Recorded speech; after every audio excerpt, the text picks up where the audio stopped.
आता मुंबईसह उपनगरात काय घडतंय बघूयात न्यूज टॉप 9 मधून। मुंबईकरांकडून नागरी समस्यांसंदर्भात महापालिकेच्या डिजिटल प्लॅटफॉर्मवरती तक्रारी वाढलेल्या आहेत आणि ही थेट दृश्य आपण पालखीची पाहतोय।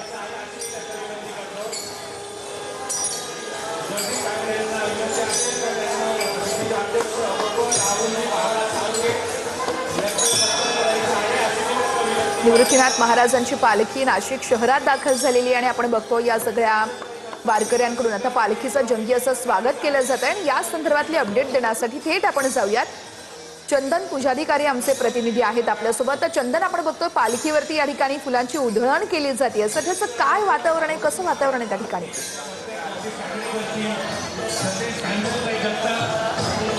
संतश्रेष्ठ निवृत्तीनाथ महाराजांची पालखी आज नाशिक शहरात दाखल झालेली आहे आणि आपण माझ्या मागे हे विलोभनीय असं दृश्य बघताय।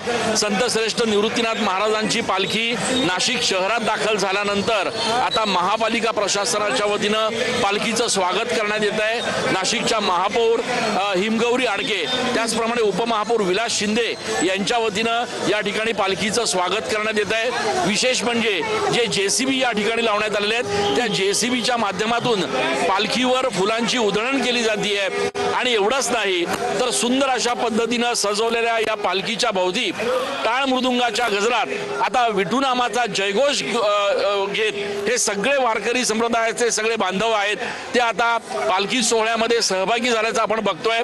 अत्यंत सुंदर आणि विलोभनीय असं हे दृश्य नाशिकमध्ये सध्या बघायला मिळत आहे। त्र्यंबकेश्वर मधून पंढरपूरच्या दिशेनं प्रस्थान ठेवल्यानंतर आज नाशिकमध्ये शहरामध्ये निवृत्तीनाथ महाराजांची पालखी दाखल होत असते आणि दरवर्षी ज्यावेळेला ही पालखी शहरात दाखल होते त्यावेळेला महापालिका प्रशासनाच्या वतीनं या पालखीचं औपचारिक अशा पद्धतीनं स्वागत केलं जातं। आपण बघतोय दृश्यांमध्ये नाशिकच्या महापौर त्याचप्रमाणे उपमहापौर साधू संत आणि महंत यांच्या माध्यमातून पालखीचं स्वागत जात आहे आणि नुसतं स्वागत नाही तर पालखी सोबत वारकऱ्यांसोबत हे सगळे जे मानकरी आहेत ते या ठिकाणी काही पावलं सुद्धा त्यांच्या सोबत चालतायत। फुग्यांना लावलेला हा विठ्ठलाचा सुंदर असा फोटो जो आहे तो आता आकाशात सोडला जातोय। विठुनामाचा जयघोष, टाळ मृदुंगाचा गजर अशा सगळ्या भावपूर्ण वातावरणामध्ये या संपूर्ण पालखीचं स्वागत जे आहे ते नाशिक शहरामध्ये या ठिकाणी केलं झालंय। संविधानंद सरस्वती महाराज आहेत यांच्या माध्यमातून या ठिकाणी पालखीचं स्वागत सध्या नाशिकमध्ये केलं जात आहे।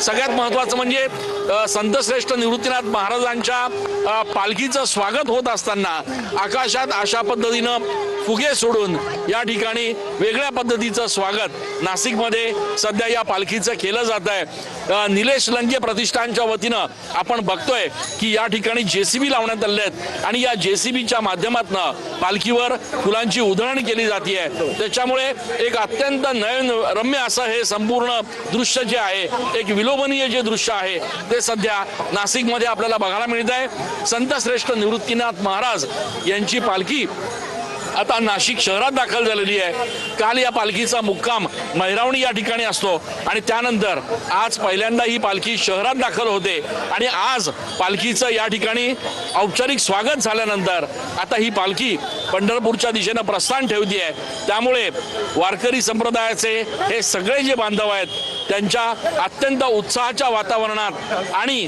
टाळ मृदुंगाच्या जयघोषात विठुनामाचा जयघोष करत हे सगळे वारकरी जे आहेत ते आता पंढरपूरच्या दिशेनं आपण पालखी सोबत प्रस्थान ठेवत असल्याचं बघतोय आणि त्यामुळे एक असं सुंदर वातावरण जे आहे ते नाशिकमध्ये सध्या बघायला मिळत आहे। आपण जर दृश्यांमध्ये बघितलं तर पालखीचा हा स्वागताचा सोहळा जो आहे तो या ठिकाणी नाशिकमध्ये पार पडतो आहे। निलेश लंके प्रतिष्ठानच्या वतीनं सुद्धा जेसीबीच्या माध्यमातून फुलांची उधळण करत या पालखीचं सुंदर अशा पद्धतीचं स्वागत जे आहे ते या ठिकाणी करण्यात आलेलं आहे। पालखीनं आता नाशिक शहरामधून पंढरपूरच्या दिशेनं पुन्हा एकदा प्रस्थान ठेवलेलं आहे आणि पुढचे अनेक दिवस ऊन वारा पाऊस याचा सामना करत निसर्गाशी एकरूप होत विठुनामाचा जयघोष करत टाळ मृदुंगाच्या गजरात हे सगळे वारकरी बांधव जे आहेत ते पंढरपूरच्या दिशेनं रवाना होतील। महिला असतील, लहान मुलं असतील, वयोवृद्ध असतील, हे सगळे दिंड्यांच्या माध्यमातून आता पंढरपूरच्या दिशेने रवाना होत आहेत. येणाऱ्या प्रत्येक वारकरी बांधवावर या ठिकाणी फुलांचा वर्षाव केला जातोय. नयनरम्य असं दृश्य. चंदन, या पालखी सोहळ्यावरती आपलं लक्ष असू द्या, तर प्रत्येक अपडेट घेत राहू. तुर्तास धन्यवाद. पालखीचं स्वागत